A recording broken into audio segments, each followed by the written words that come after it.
Hey there! Today we are cooking with turkey, assorted vegetables, stock, and crescent roll dough. What do you make of this? Pot pies!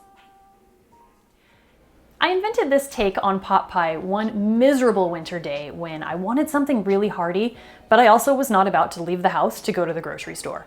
This was truly improv cooking at its finest. I ended up coming up with this pot pie that's more of a nod to pot pie than the formal thing, but the end result was so delicious that it became part of the regular rotation, especially when the weather is cold.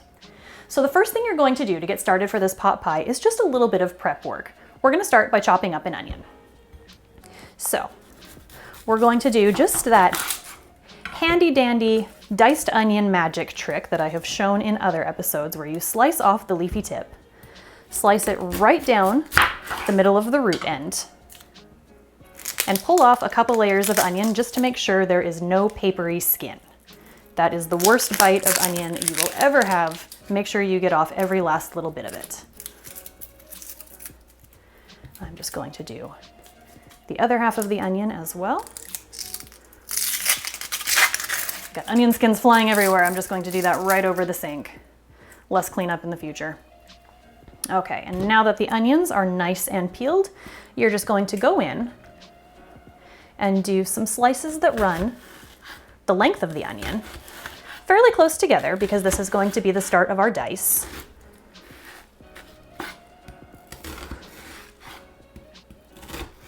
Just like that. I could squeeze in one more dice right there. And then we're going to go horizontally.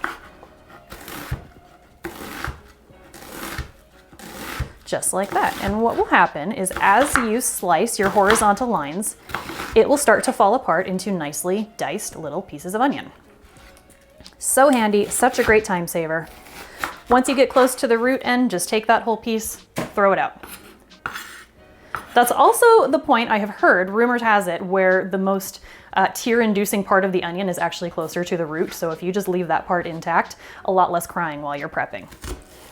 So one more time, we're just going to do the lengthwise slices. I always love how as you're doing it, the onion kind of fans out like a seashell. So pretty. And then we're going to do the slices that run the width of the onion. Like that. And I can squeeze one more out of that. So this onion is chopped and ready. I'm just going to get it into a bowl to hold off until we are ready to cook it. If you have any parts that are still kind of big, you can just break them apart a little bit. They will break apart as they're cooking though, so don't worry too much about that. It does not have to be individual pieces of onion. They will come apart as they start to heat through. And now that the onion is chopped, I am just going to swap for a plastic cutting board and trade my knives. I recommend, whenever possible, do not cut meat on a wooden cutting board. It will start to absorb a lot of the meat juices, and that can actually put you at risk for a foodborne illness. So invest in just even a cheap plastic cutting board that you can use, because these sanitize a lot easier than the wood does. So for this particular lesson today, I'm going to be using a turkey fillet. This is just turkey breast that's cut a little thinner. It's not like the entire turkey breast roast that you can get at the grocery store. You can use any protein that you like in this. This is a pot pie, and there are as many pot pies as there are protein sources. So this one is turkey, but I've also done it with chicken. I've done it with steak. If you want a vegetarian option, you could absolutely use tofu, mushrooms, canned beans, anything like that would be really good. And if you're in a super hurry, ground meat is actually an awesome substitute because you don't have to chop anything up. You just get the ground meat in a pan and you're ready to go. I like the idea of having some nice chunky turkey though, so I'm just going to slice this up. And the way to do that is just to do some thin lines that run the length of your meat, like that. I can squeeze one more in there. And then you're just going to go along the width of the meat and cut it into pretty small bite-sized cubes. Because this is going to be a pot pie, you really want everything to be really small so that every bite has a little bit of meat, a little bit of vegetable. Everything kind of mixes together that way. So I'm just going to get my knife, run through this turkey. A great tip too, if you are cooking with meat, is to actually put it, once it's defrosted, if you're using frozen meat, put it back in your freezer for just a couple of minutes, 5 minutes even, will help to freeze it ever so slightly and give it a little more firmness, and that helps your knife just sing right through it. Same thing if you're bringing home meat fresh from the store that day. Before you cook it, pop it in the freezer for just a minute or two. You'll be amazed by the difference that makes. Okay, so what we have here is just nice cubed up turkey. I'm going to get this seasoned, and I'm just going to use our base 4 seasonings for this. Oh, I've got an onion stuck to my finger. There we go. So what I'm going to use is some onion powder, and be pretty liberal with this if you're using poultry. Poultry always needs just a little extra seasoning.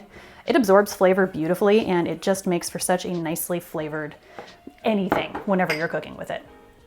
Okay, what did I say that was? Onion powder. This one's garlic powder. Talking and forgetting what I'm talking about. I'm just so excited to tell you about the pot pie. Note, I'm not going into the spices with my turkey hand. I'm using my clean hand that was touching the knife. Cross-contamination is a great way to make yourself sick while you're cooking, so just make sure you always keep your dirty hand off to the side. You can also just tell it's dirty by feeling it. I can't wait to wash my hands. And that was pepper, and now we're going to go in with some salt, like that. So this looks like a lot of seasoning right now because it's all on just one side of the turkey. But what we're going to do is we're going to scrunch this all around until the spices have evenly coated the turkey. I'll get my bowl ready right now. And just give this a little mix around until it's a lot more evenly coated with the spices. And that way, as it cooks, the spices sear into every side. You don't have one-dimensional flavor. No matter how that turkey manages to get speared by your fork or scooped by your spoon, it's going to have a nice spiced bite as you put it in your mouth. And that's just what adds a lot of flavor to your cooking. So, turkey now is very nice and evenly seasoned. I'm going to scoop that up and put it into a different bowl. Like that. I'm going to get these hands washed up, get some things cleared away, and we can start cooking for the filling for our pot pie.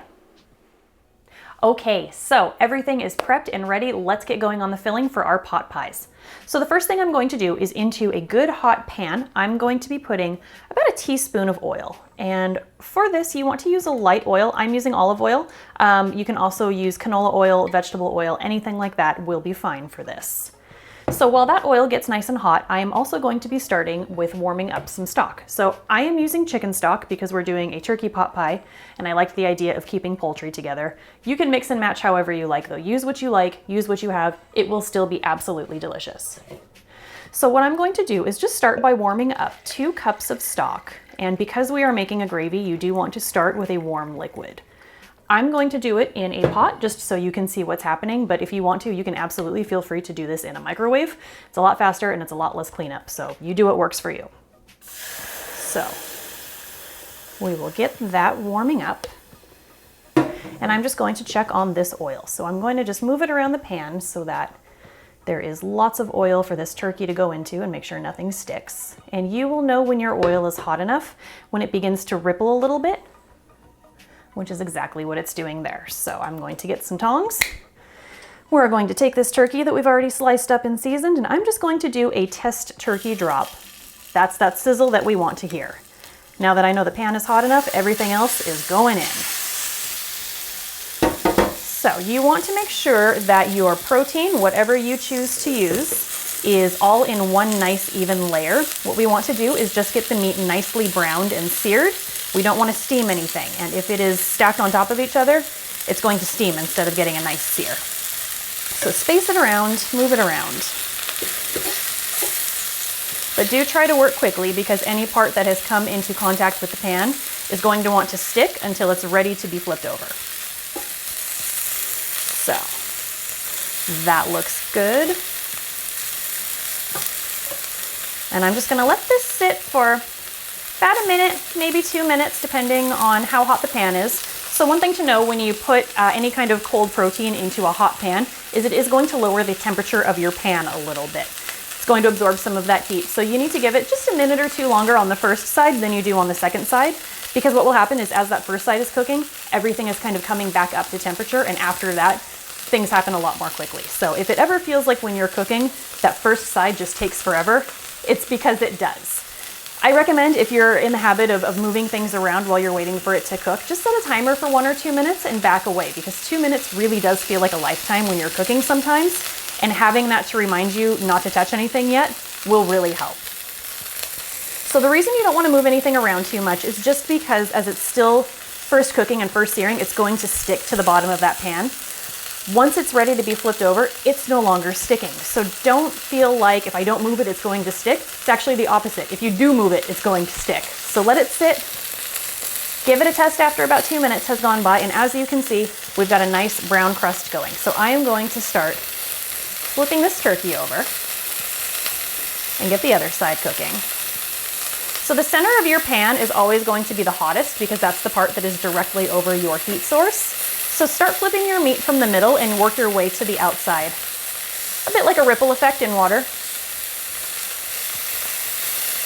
And then, once you have flipped over everything, because the pan is now really nice and smoking hot, I can almost guarantee you that everything in the middle that I flipped first is already going to be looking good and ready to go.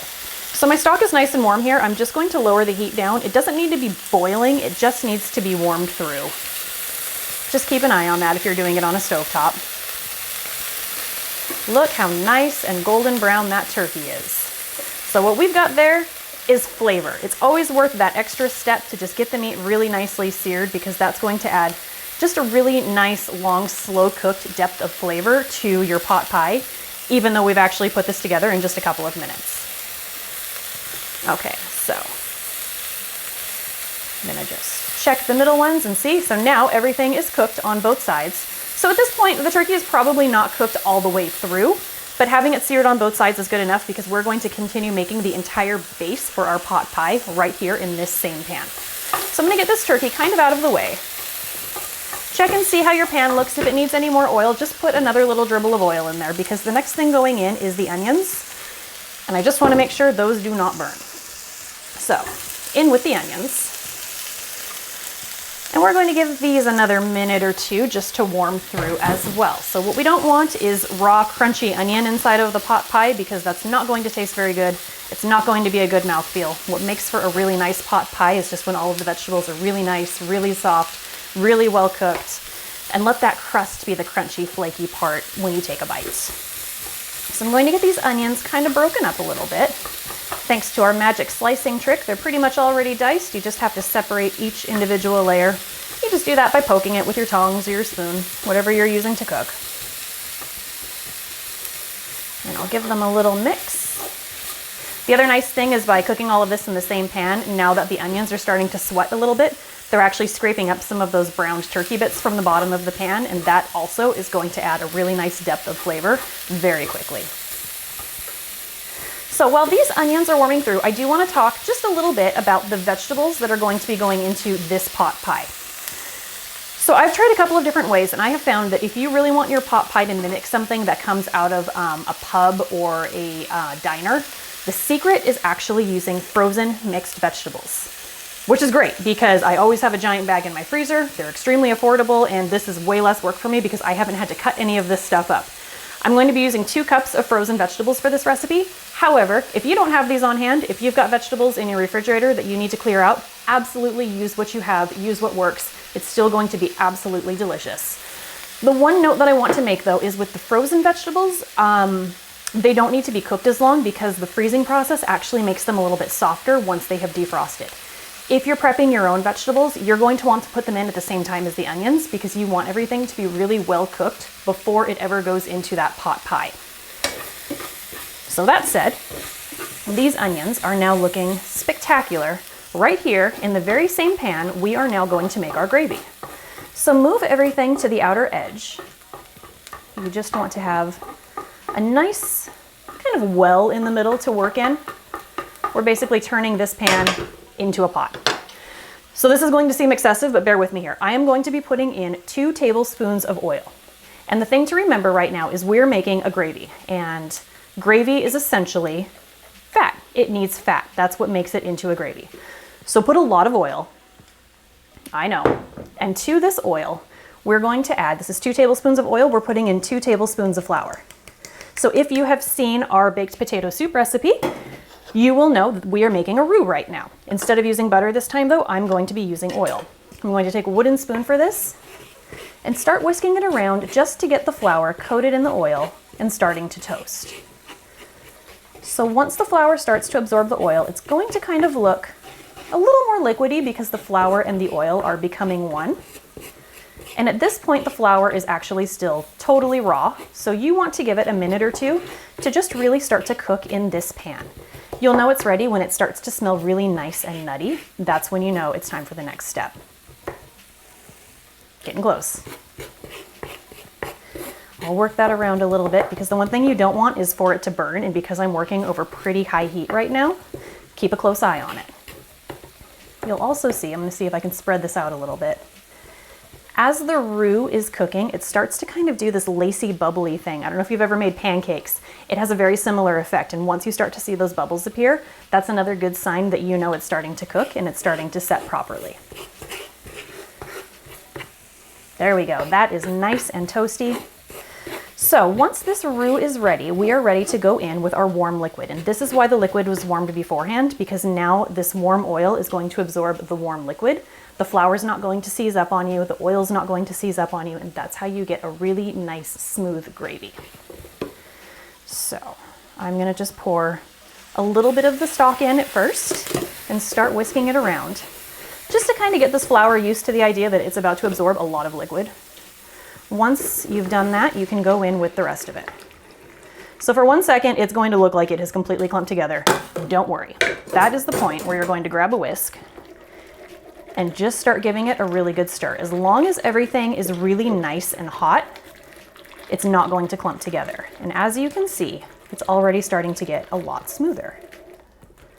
So at this point, you can start whisking all of the meat, all of the onions back in, and it's coming together into a really nice golden looking gravy. Make sure you get into the corners of the pan with your whisk just so that there's no flour clumps left anywhere. It could make it into your pot pie, and the last thing you want is to bite into like a chunk of flour dough. Not very good. Okay, that looks nice. Now for these frozen vegetables. So those are going to go straight in to this gravy mixture. Get that bowl out of the way. And I'm just going to work this in. So because these vegetables are cold, it is going to lower the temperature of the gravy a bit. So once you've got this mixed in really well, you do want to just let it sit for a minute or two so that the vegetables can warm through. They don't need much time to cook because they're so small, and because they were previously frozen, they cook like within a matter of minutes.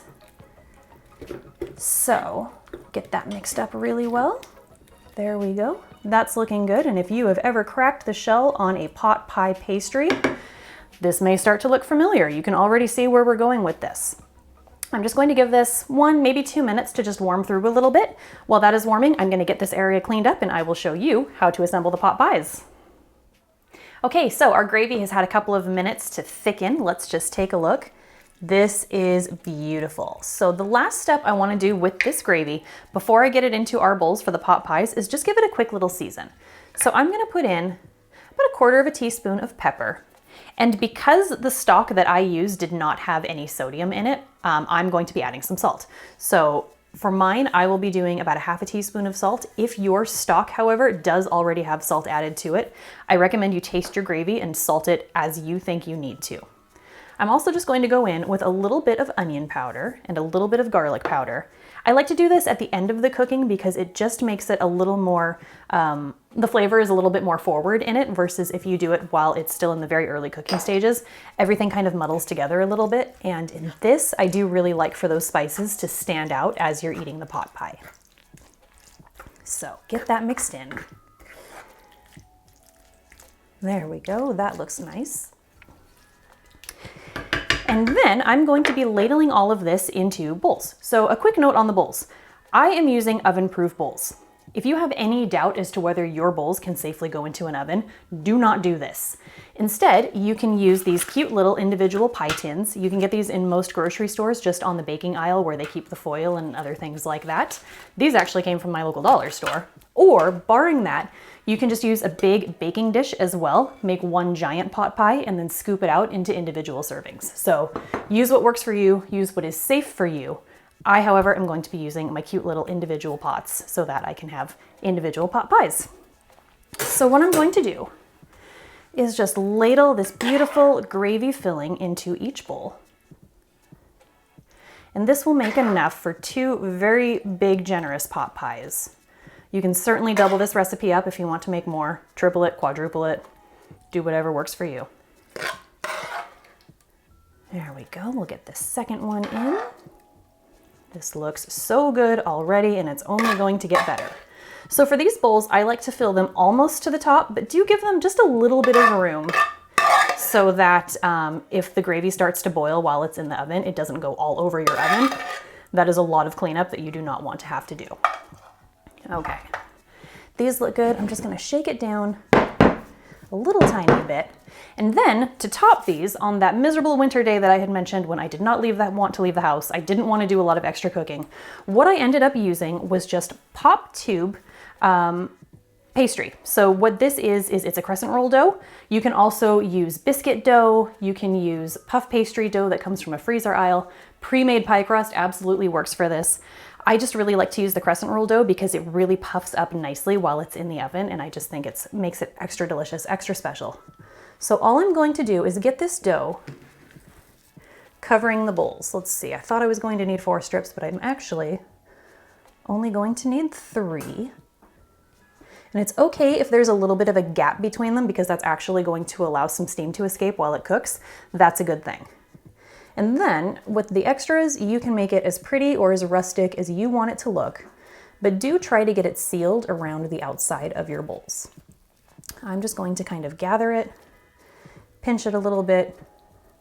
You can do some fancy fluting action if you want to. It's a good chance to play around with it. The only thing is you don't want to play around too much with this dough because if it starts to get soft, it's not going to puff up as much. So play with it, but work quickly. There we go. It's rustic yet fancy. And I'm going to do the same thing to my second bowl. Let's see. Going that way. Got to do a little bit of basic geometry here to make sure the shapes all match up because everything is triangles. There we go. That looks good. Try to get it together a little bit better. And then, as with the first one, I'm just going to gather this extra and wrap it in there. Like that. Give it a little pinch. Some of these little sides hang over extra, so you do have to get a little bit creative to get them rolled up, tucked in. But as long as you've got a good seal around your bowl or pan or pot or whatever it is that you are using for your pot pies, this will work. There we go. Okay, so those are looking really good. Next thing I'm going to do is get them into an oven at 375 for 10 to 15 minutes. What you're looking for is for this crust to brown up and get nice and puffy and flaky, and then we're gonna be ready to eat. And into the oven we go. So again, these are going to be going in at 375 degrees for 10 to 15 minutes. And what you are looking for is the crust to just get nice and puffy and brown, and that's how you'll know when we're ready to eat.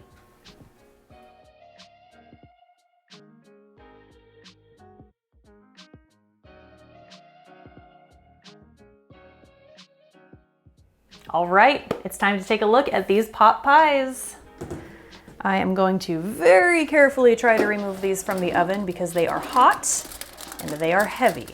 So, there we go. Look how beautiful and golden brown those are.